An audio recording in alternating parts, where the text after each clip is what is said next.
reste encore un autre dimanche pour finir ce mois de décembre. Nous prions que ta grâce, ta fidélité, ô roi de gloire, qui est un bouclier, ô roi que cela nous accompagne en tout, dans le nom puissant et glorieux de notre Adonai Amashi. Amen. Amen. Nous acclamons le roi. Amen. Que le roi de gloire soit béni, qu'il soit élevé. Bénis aussi les enfants pour qu'ils ne puissent pas déranger. Soit ils vont dans les couloirs pour ne pas nous déranger. Pour leur téléphone. Et nous allons partager la parole. Nous sommes en train d'évoluer par la grâce d'Élohim. Nous prenons notre test de base. On est en train de partager notre message. Et maintenant c'est pour eux. Amen. Notre test de base. C'est le livre d'Exode. Exode. Amen. Vous allez bien? Amen.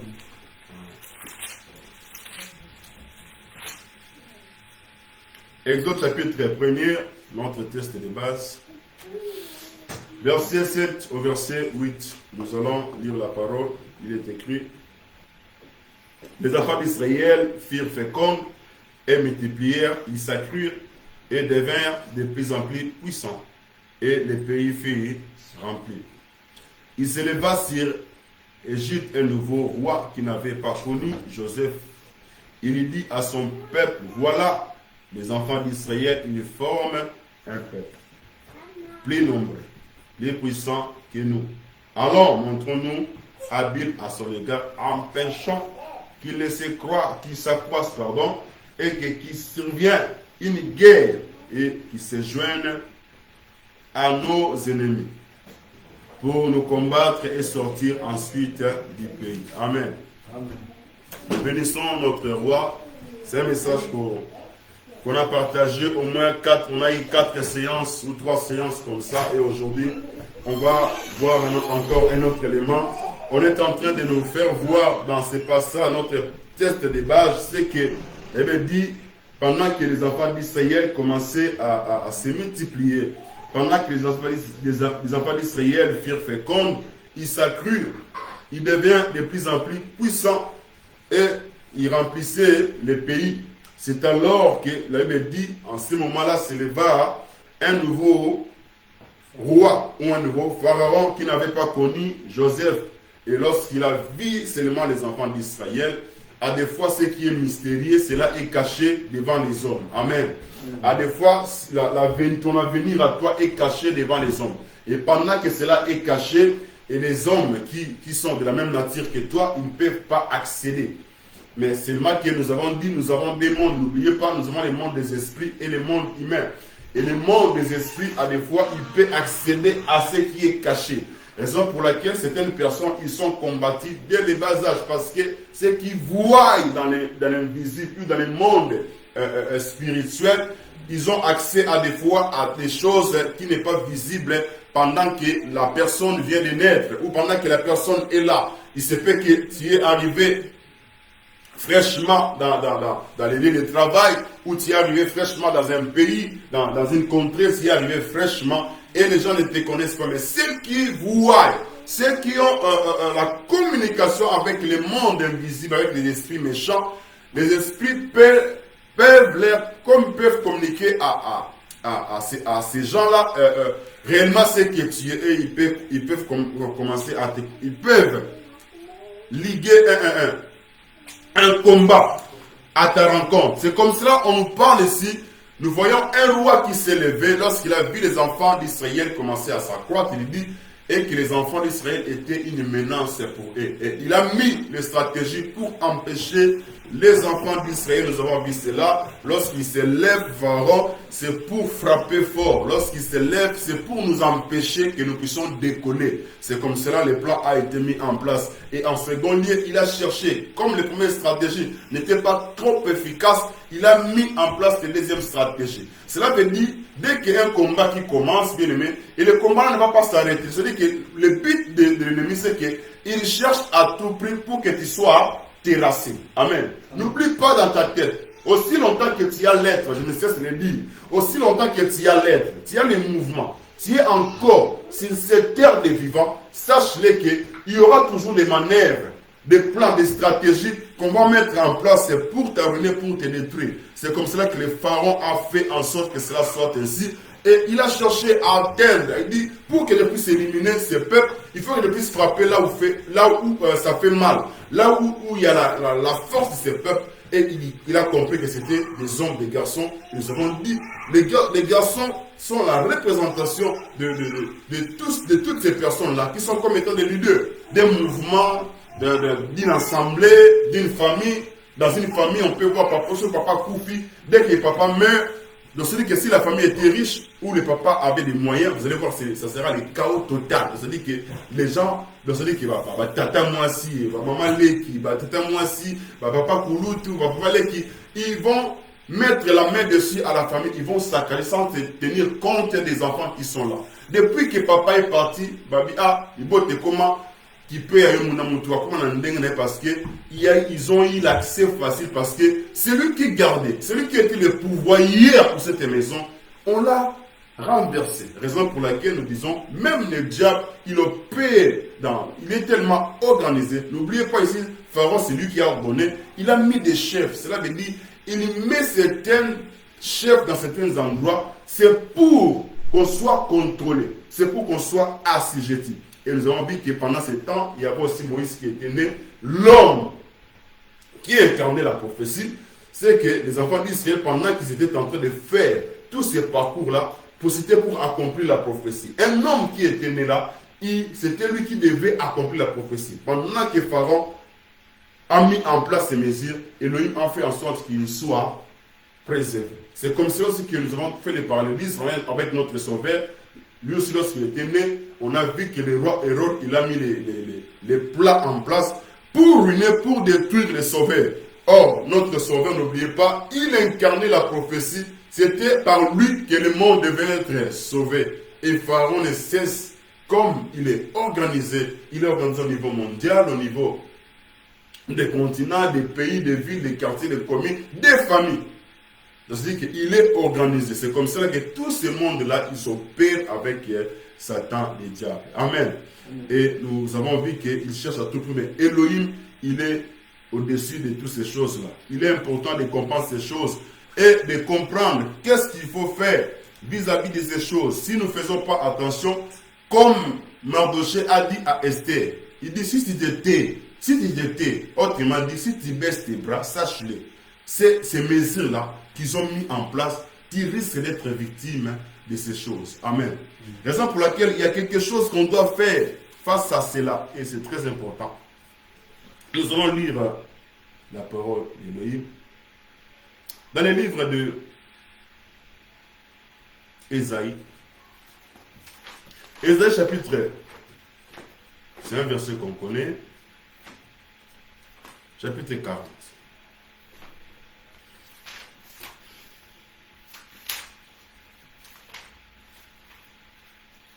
Parce que n'oubliez pas, Pharaon dit, on doit éliminer tous les garçons. En réalité, il voulait attaquer là où il y avait la force. C'est là où il y a la force. C'est là où il frappe. Et si on n'est pas prudent, on risque d'être renversé. Écoute ce que dit la parole dans le livre d'Ésaïe, chapitre 40, verset 29, jusqu'au verset 31.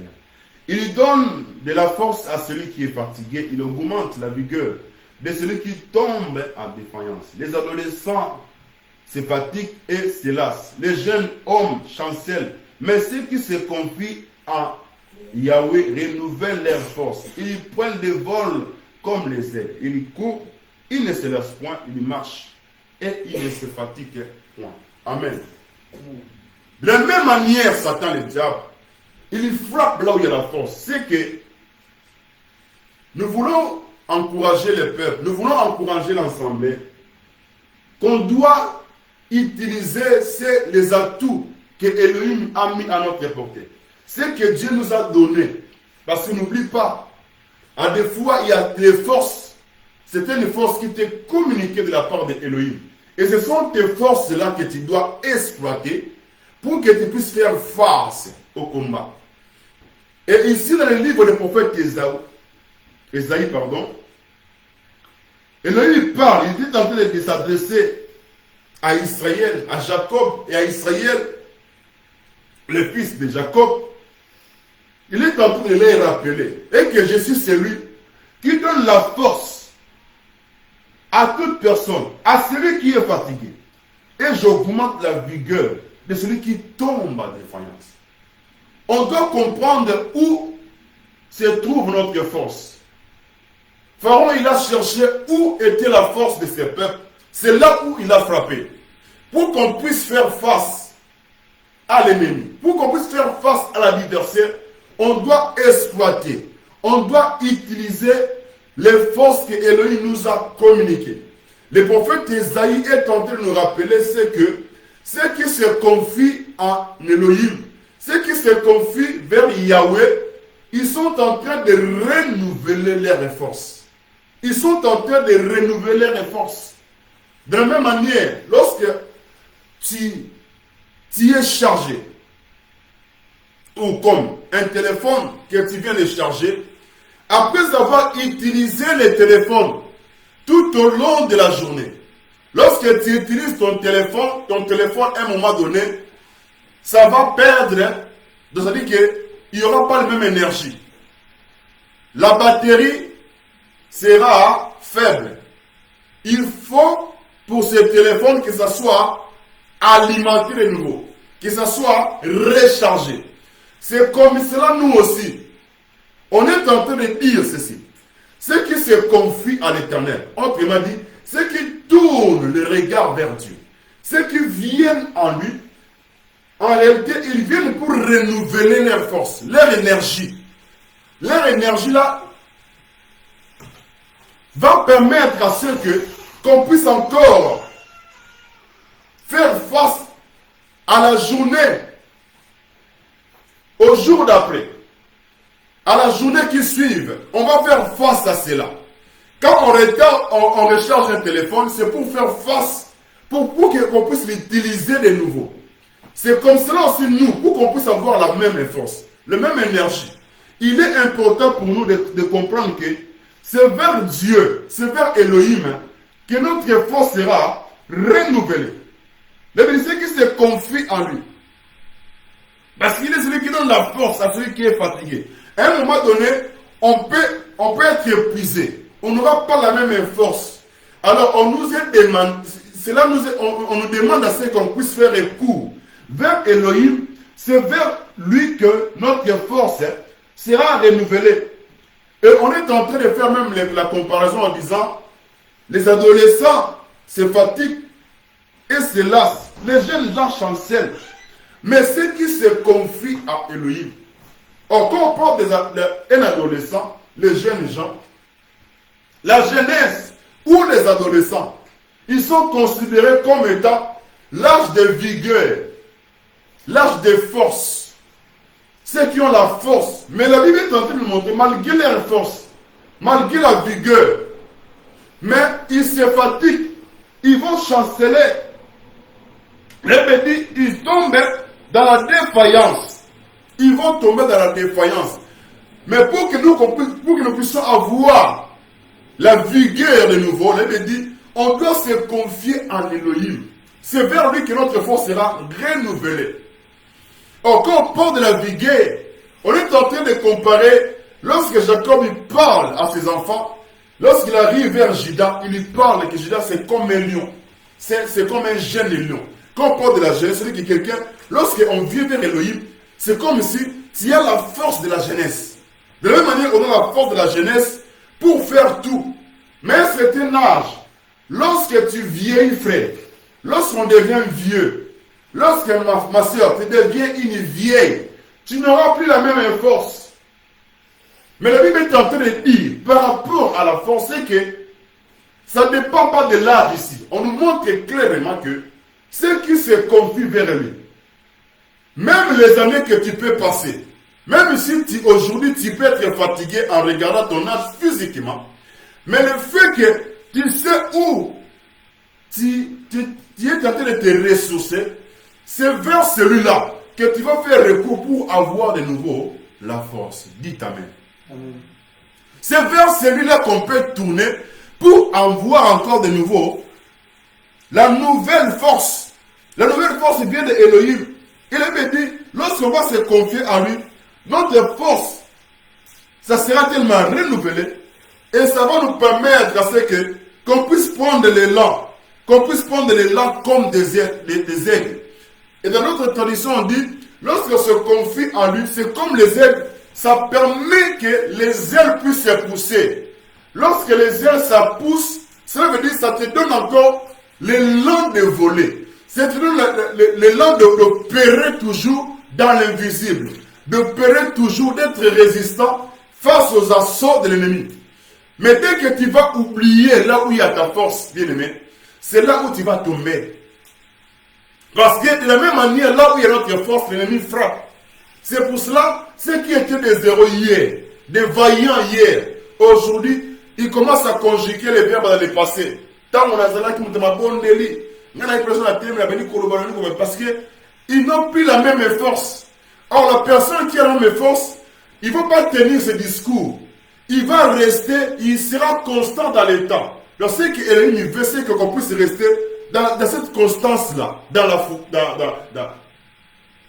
langage, dans notre manière d'opérer. Pour qu'on puisse savoir cela, il nous est nécessaire de savoir où on peut épuiser notre force, où on peut être alimenté de nouveau.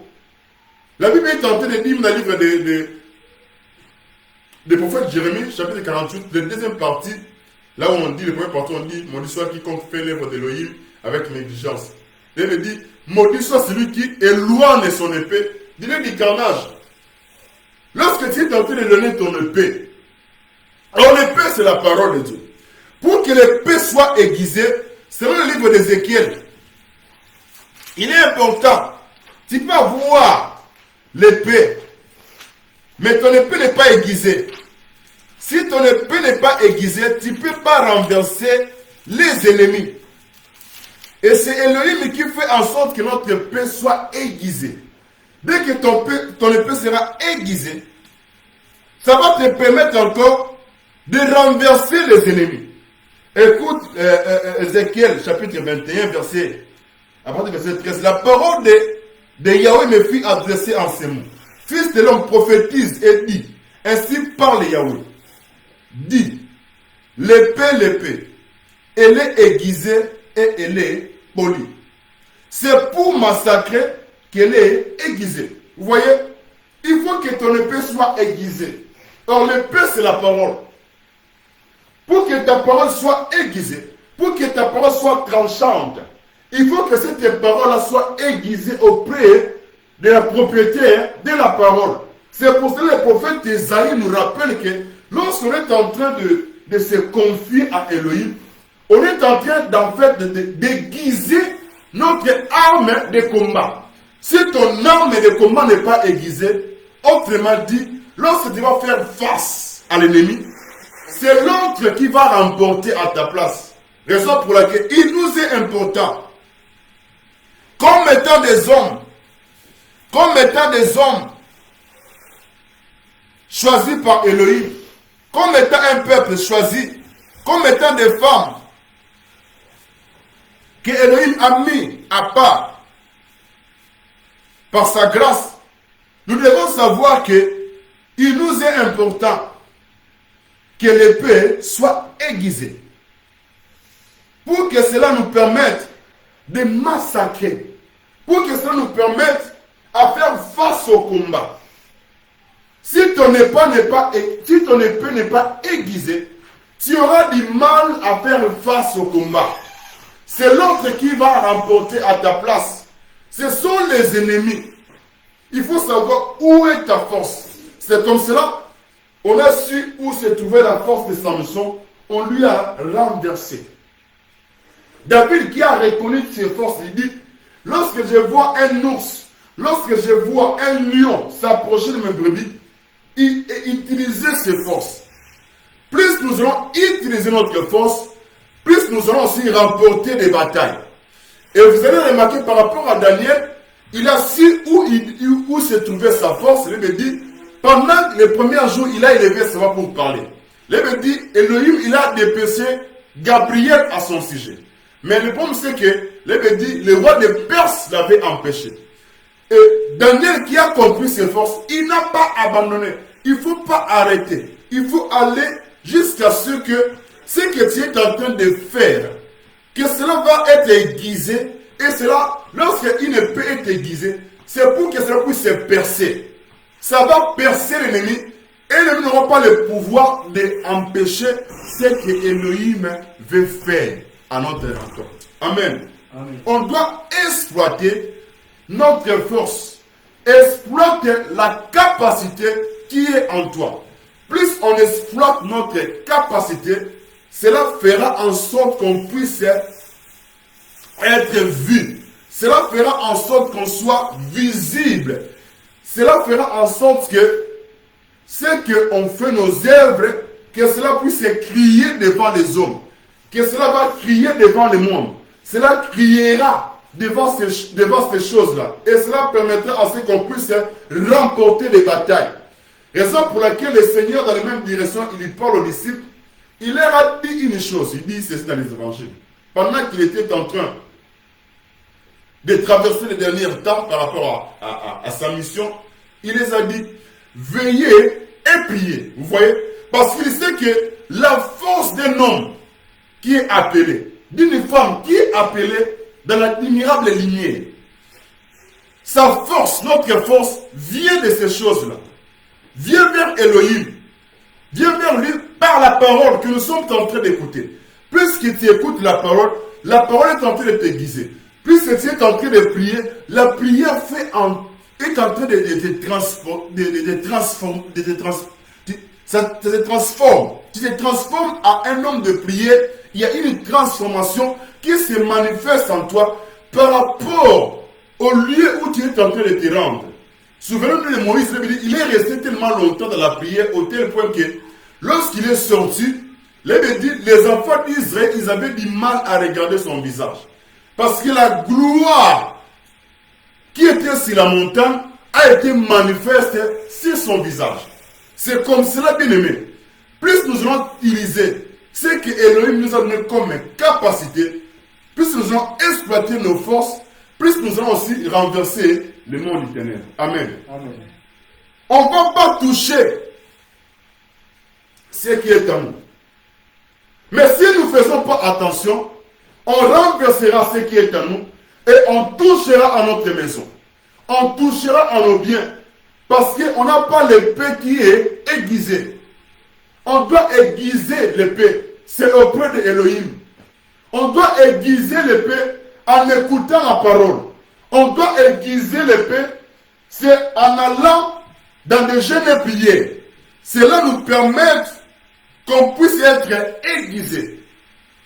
Et lorsqu'on a une épée aiguisée, on sera capable de renverser les ennemis. On sera capable de renverser nos adversaires. On doit savoir d'où est notre force. Parce qu'on n'oublie pas, étant des hommes, dans cette nature, la nature nous rappelle qu'on peut être fatigué, on peut être épuisé. Même la Bible est en train de dire, pour qu'un arbre puisse garder son aspect là, que les feuilles soient toujours vertes, il est nécessaire et que l'arbre soit auprès d'un courant d'eau. Si l'arbre n'est pas auprès d'un courant d'eau, cet arbre-là va sécher à un temps donné. Amen. Ce qui nous est là,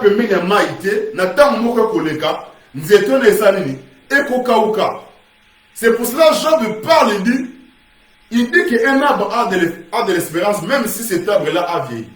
Et il dit, à l'approche de l'eau, cet arbre-là va commencer à pousser de nouvelles branches. Cela veut dire, on va les ressourcer au tel point qu'il y aura de nouvelles branches qui vont commencer à repousser. Donc en fait, lorsque nous venons auprès de Elohim, nous devenons comme lui. Lorsque nous devenons comme lui, c'est en ce moment-là qu'on peut faire face avec la diversité, qu'on peut faire face à tout ce qui peut se présenter devant nous comme étant un combat.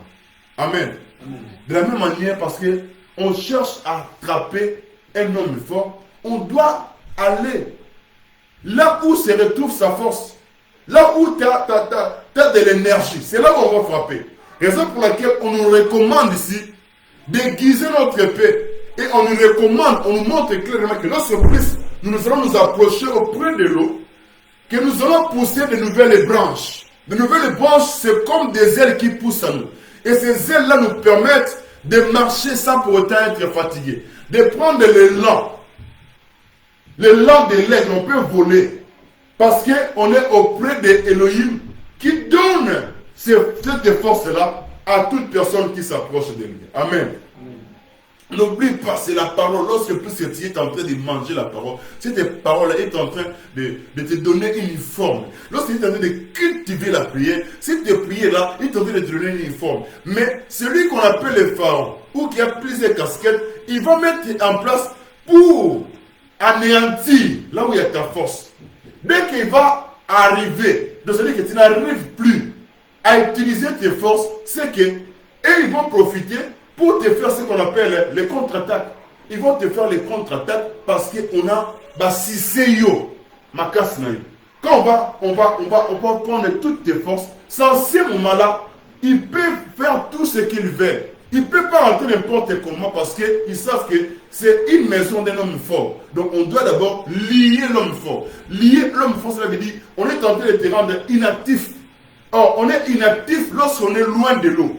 De la même manière, l'arbre qui est loin de l'eau, cela ne permet pas à cet arbre-là de pousser des feuilles qui sont vertes. C'est comme cela aussi pour nous. Pour qu'on puisse avoir cette énergie qui nous est renouvelée par Elohim, il dit, lorsque nous approchons de lui, c'est vers lui qu'on va trouver la nouvelle force. Amen. Et n'oublie pas, aussi longtemps qu'on est sur cette terre, parce que la vie chrétienne, c'est une vie qu'on est en train de vivre. C'est une marche qu'on est en train de continuer avec Elohim. Un certain temps donné, un moment donné, bien aimé, si tu ne fais pas attention, au cours mon pagan tout fait. Tu vas devenir un païen tout fait. Tu vas devenir plus qu'un païen. Parce que ce sont ces choses qui font la force d'un croyant ou d'un disciple de Hamashi. Amen. Amen. Voilà bien aimé ce qu'on a voulu encourager ou exhorter encore cet après-midi par rapport à la force qu'on peut utiliser, ce que Elohim a mis à notre portée pour qu'on puisse exploiter cela de telle sorte que son nom soit élevé.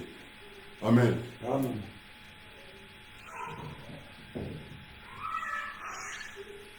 Mon âme bénit le Seigneur, mon esprit